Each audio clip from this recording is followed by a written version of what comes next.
Happy Saturday, and welcome to the Ram Ashram Satsang Weekend Workshop, where you'll learn a modern Satsang method for obtaining peace, light, and love in your life.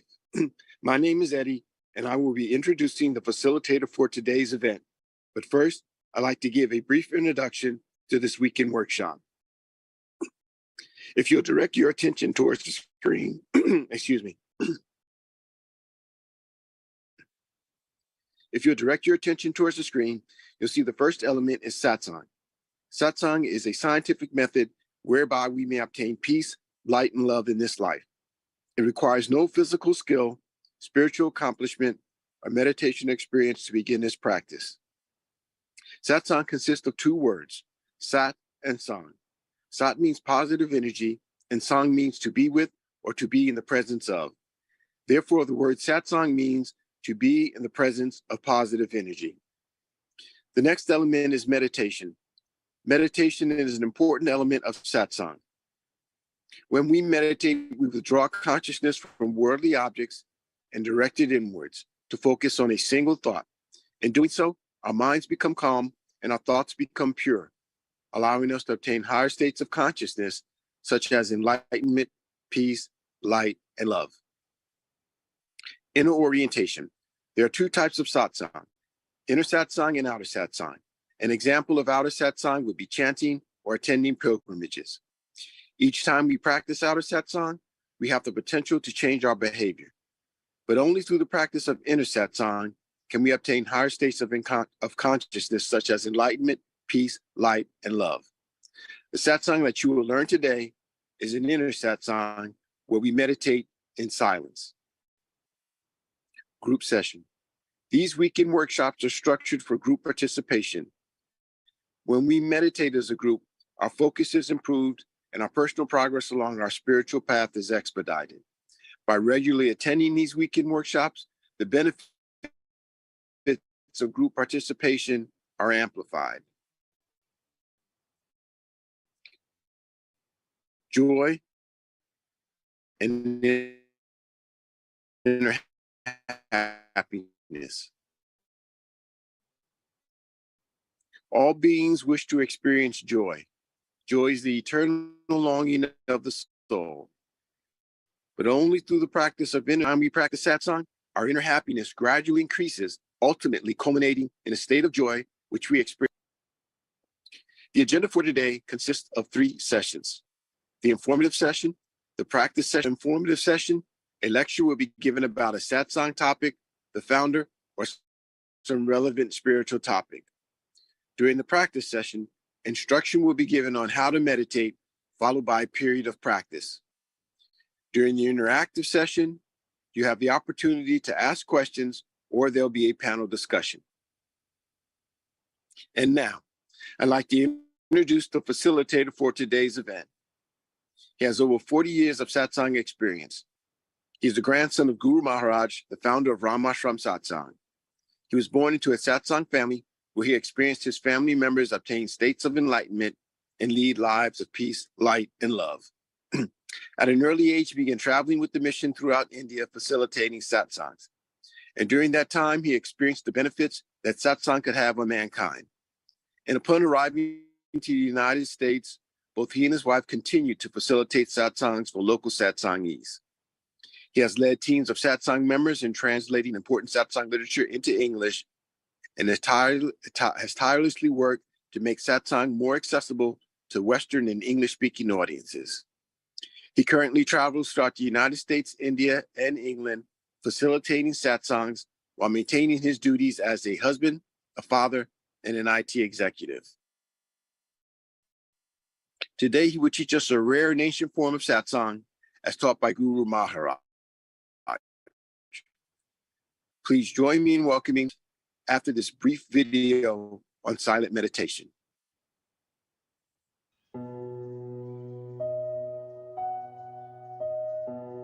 Let's talk about silence. I think today's culture, we not only underestimate the value of silence, it's not only just teenagers, anybody and everybody feels uncomfortable when they're silent.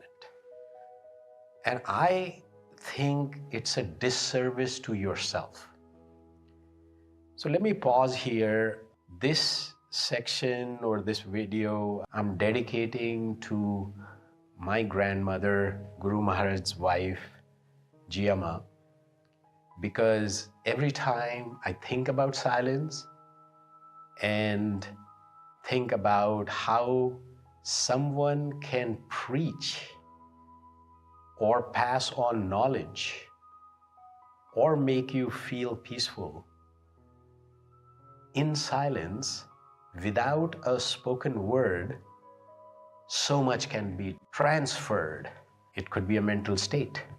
It could be a state of knowledge. It could be a state of higher consciousness itself. Maharishi Raman, who was a big sage in southern India, who eloquently talked about silence.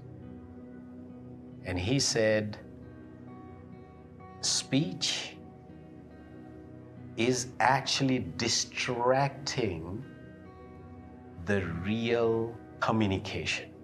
What he meant was that in silence, we are communicating very deeply and effectively.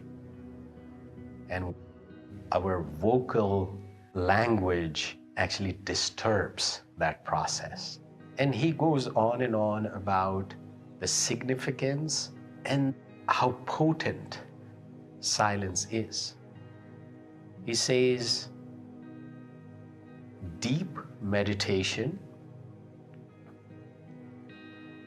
is eternal speech. And think about that, how deep that is.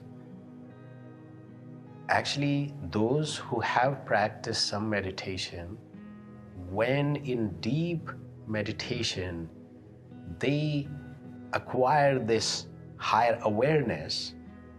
What is it?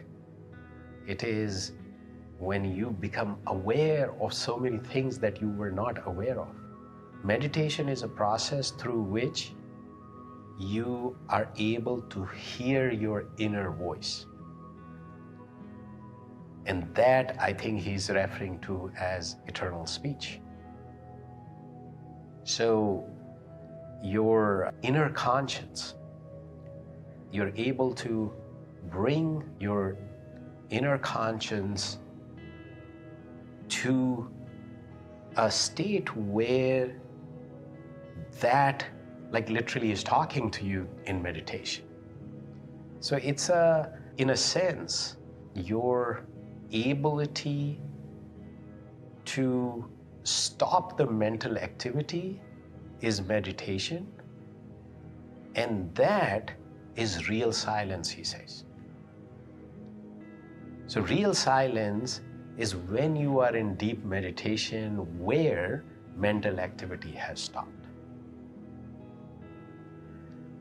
And he also says that it is extremely potent. He gives an example of Dakshinamurti, when 4 sages came to him with several queries and no words were spoken, and they went completely satisfied with all their questions being answered with no spoken word used. So he talks about silence is through which knowledge actually appears to you. So Maharishi Raman talks about the significance and the strength of communication through silence. And he says, think about a speech. Sometimes you listen to a speech and then it says it touched your heart. So he says the communication that touches your heart, think about heart-to-heart speech. In silence, how much stronger that would be.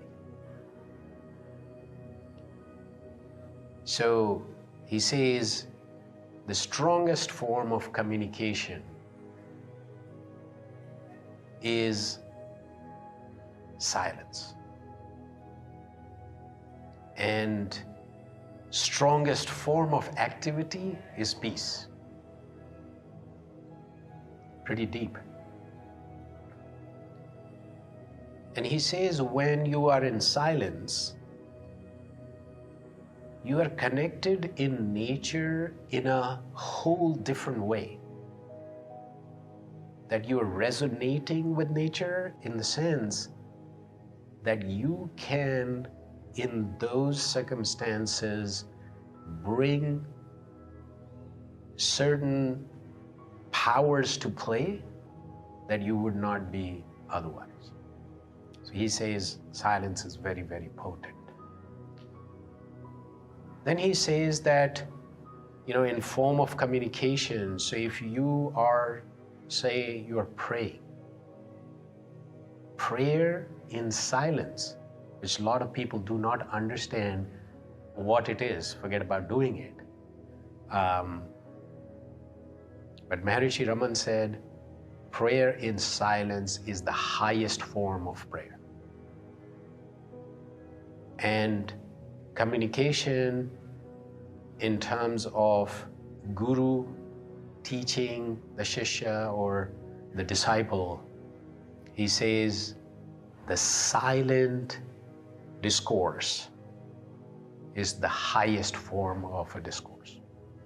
He says there are initiation ceremonies for guru and disciple where through touch, through eye contact, through other means, guru initiates the disciple. But he says all those are secondary to the highest form of initiation, which is through silence. And he says, think about speech. Something started in the subconscious, then became a thought. Then potentially after that came out the word. So he says the word is the grandson of silence. And hence, if you step back, the real thing, the inheritance that came was through silence. And that is why it is so much important that we figure out how we can utilize those root forces or the sources of that energy to our advantage through silence. And essentially, to sum it up, what we need to think about is silence need not be uncomfortable, need not be something that we completely avoid. When I see in satsangs, when thousands of people sit in silence, you can feel that energy. That collective energy is enormous. I would definitely ask you to experience it yourself. Do not avoid connecting to yourself through silence. Listen to yourself through silence. See more and become aware. A higher level of awareness would come through silence. So let's reinvigorate this very potent tool, as Maharishi Raman eloquently talks about. The most eloquent form of communication is silence. So let's make use of that. Let's communicate and imbibe energy and knowledge and hear to the real self through silence. Thank you.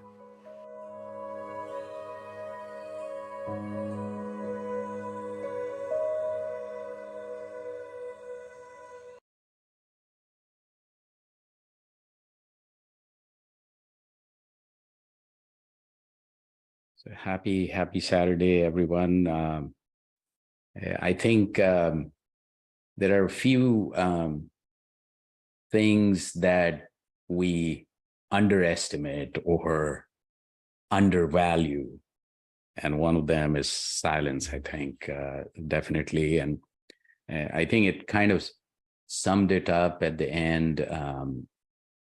So if you look from meditative perspective, I read it somewhere, believe it or not, but it's a perspective that in prayer you are talking to God, in meditation you're trying to listen.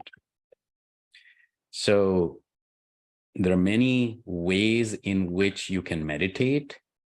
I think the most deep and most effective is, and maybe I'm biased because I have been practicing this way of meditating, but the more and more I have looked at it, this is middle of the ground, very simple, very effective. Few sessions and you will see that the way you feel the energy, the way you feel the presence, the way you connect with transcendental energy, which is something that transcends the world. Coming back to silence, so one important thing is that how do we, I think as children, we were able to listen to our inner conscience, inner voice in a more effective way. As adults, I think we kind of lose that. Maybe we can gain that back through meditation. Even common sense, like sometimes I think we say, if emotions are, overpowering you or anger or something, just count to 10. And that's the, almost like you pick some moments of silence and your brain switches the part that was reacting to the part that can think and act. From a neuroscience perspective, it has been established that if you read something, or if you're studying for an exam or something like that, if you read something and you take a walk or take a nap, brain then gets the time to kind of digest that, in the sense of reconnecting the neural networks within your brain. And then actually it inscribes this knowledge within the knowledge base in your brain. So silence at the end. So silence, it has to be in the context of, in silence, you are in the presence of transcendental energy that we will practice now. Silence after reading something, and something good and something deep, then silence would help you digest that. Something is overpowering you, silence, and that, changes how you would react to the situation. So anyway, some food for thought there. But then, we, in every single session, celebrate silence, meditate in deep silence. But, there is a method to that. You have to first focus, or take your focus away from everything that's going on. So some discussions, and then now we'll have some music to further concentrate. And so you transition in and then go deep into this meditation. So let's practice that now. So as usual, sit in a relaxed posture so that during meditation, the distraction to the mind are minimized. Every time the body moves, mind gets distracted. So relaxed posture, eyes lightly closed for the same reason. Sensory input distracts our mind. So eyes lightly closed. And now observe your body, that there's no strain. You're totally comfortable and in a still and relaxed posture where you now start manifesting this transcendental energy, which you should feel that it's right here, right now, in front of you, around you. And this transcendental energy is in form of light.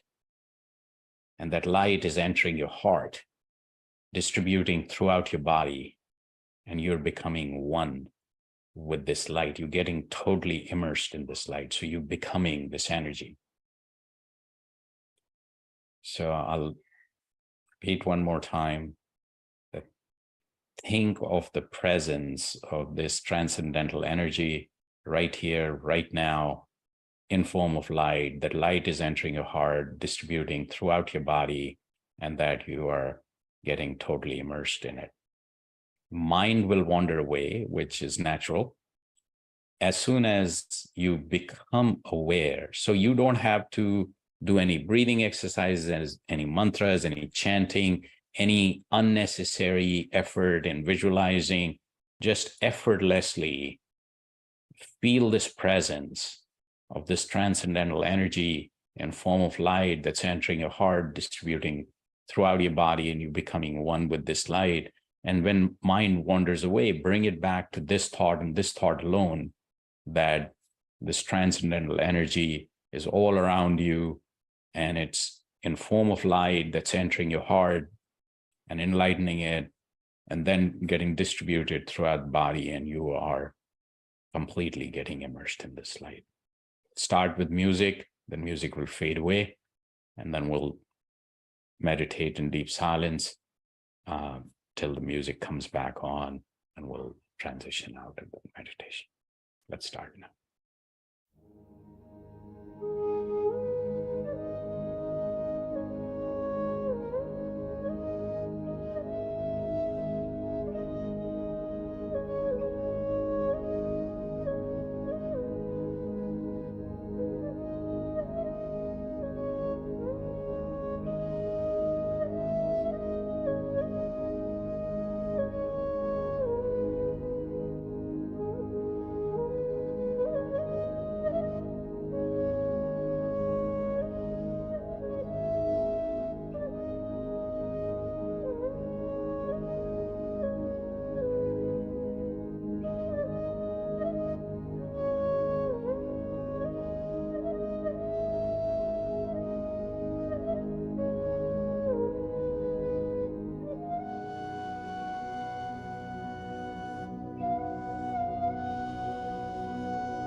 So happy Saturday, everyone. I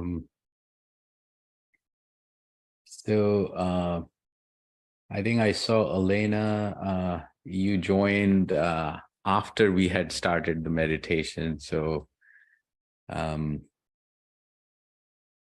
if you stay back, I can, describe how we meditate a little bit to you later on. All right. So we were, so any questions, comments, sharing of any thoughts on how the session went?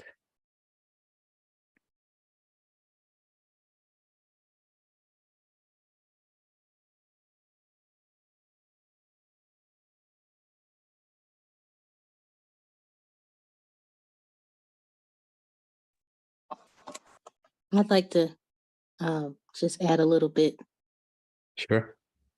I was focusing on the transcendental light, and I wasn't focused on any form or thing like that. And then I started to see kind of like this blue light. It was partially dark where I'm at, and it kind of, I saw this blue, and then it changed to purple, and then it changed to white. And it was over a span of minutes. Yeah. And, and I think we want to go even beyond that, because like deep meditation, you will eventually kind of get to this state where some of this might also fade away. But it's all good. I think in many other meditations, like different types of lights do appear at different points in time, but we want to kind of go beyond that. So it's all good, but let's just continue the journey and focus on the peace, the uplifting and positive energy that you get and imbibe, and that should affect what my grandfather used to call inner happiness that is not connected to any situations, people, and other aspects of what's going on around us. It's just, you just feel happier and happier within. So just that, and also, you will see certain types of behaviors will, get emphasized, some will get de-emphasized. So overall, we get to a better place. So yeah, all good. Hope that helps. Thank you. Sure. It's I always say, for me personally, group sessions helped a lot. Decades of practice, I still sometimes feel that individual practice, varies a lot. Group practice uplifts you a lot more effortlessly. And just practice. It's a journey within, and very simple, very straightforward. Just we need to inculcate some discipline, and benefits show up. All kinds of physical, psychological, spiritual benefits.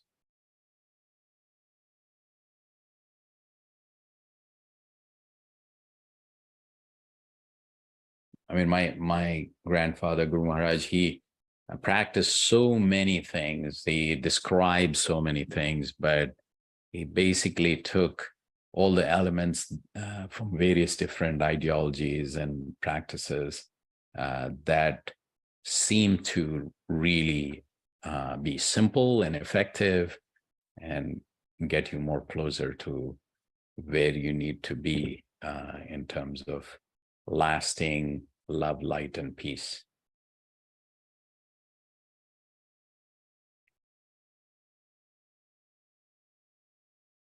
And Callie, good to see you as usual. Jeff, how are you doing?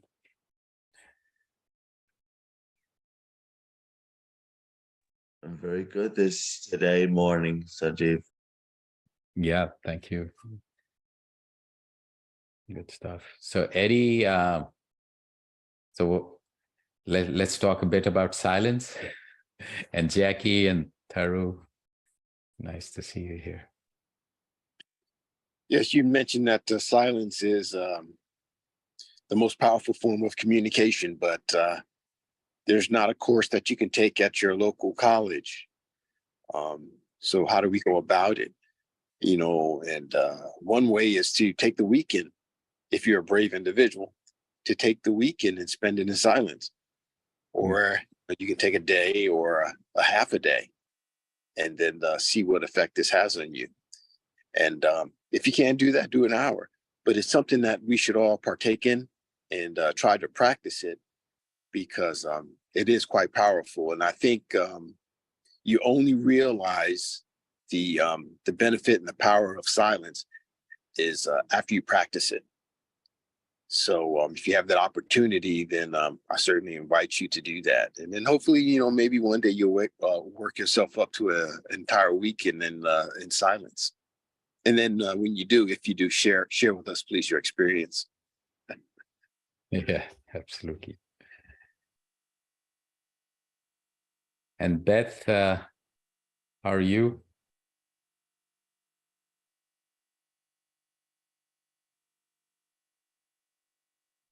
Ajita, good to see you. Pranam Bhaiya, good to see everyone.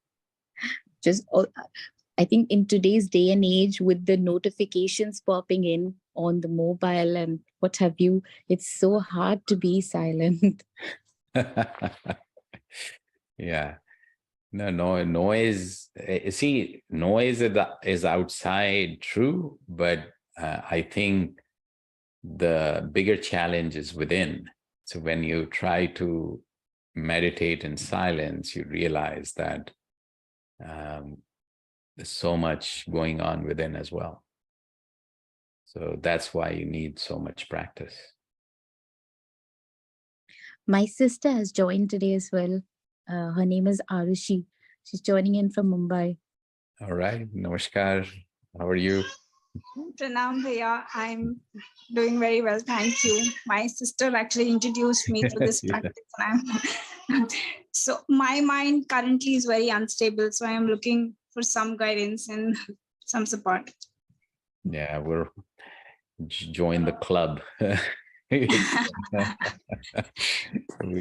forward, praise God.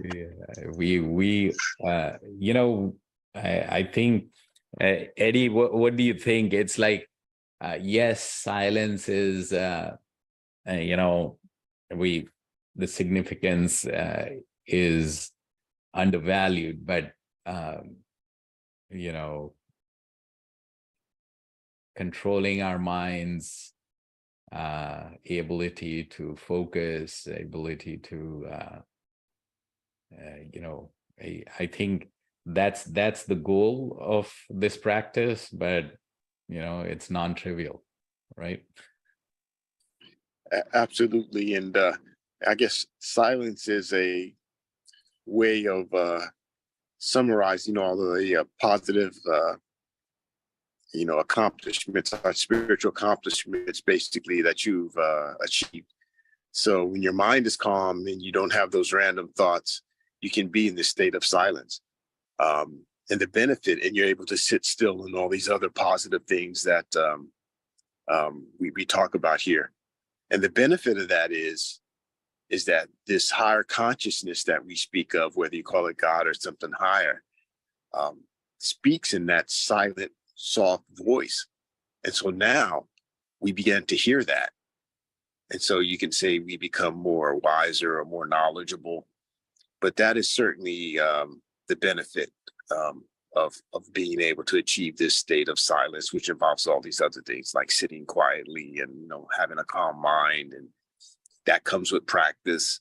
So it's a gift, actually. And then you know, the positive benefits are you basically increase your wisdom. Yeah, and a lot of times I used to take lots of different ways to describe how meditation can tackle worry, anxiety, stress, etc. And then I was reading, Sadhana Anubhav, the 7-volume book that Guru Maharaj wrote, and just one chapter, one line says, like when you go into deep meditation and there is no thought, the implication is that, thought takes you to the past, thought takes you to the future. So mind is always in the past or future.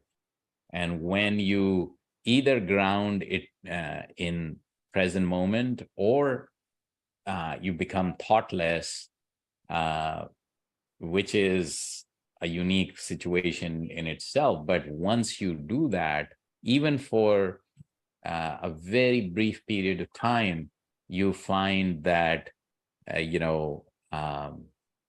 if thoughts aren't there, you can't go to the past or future. So it's, where is worry and anxiety? Because that wouldn't exist until and unless. So mind is a very powerful tool, but, utilized with care, I think, is the key. So on that note, Eddie, what's the wrap up for today?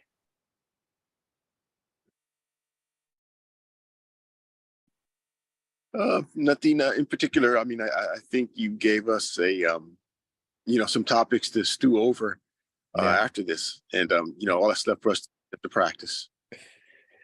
Awesome. Thank you. Thanks everyone for being here.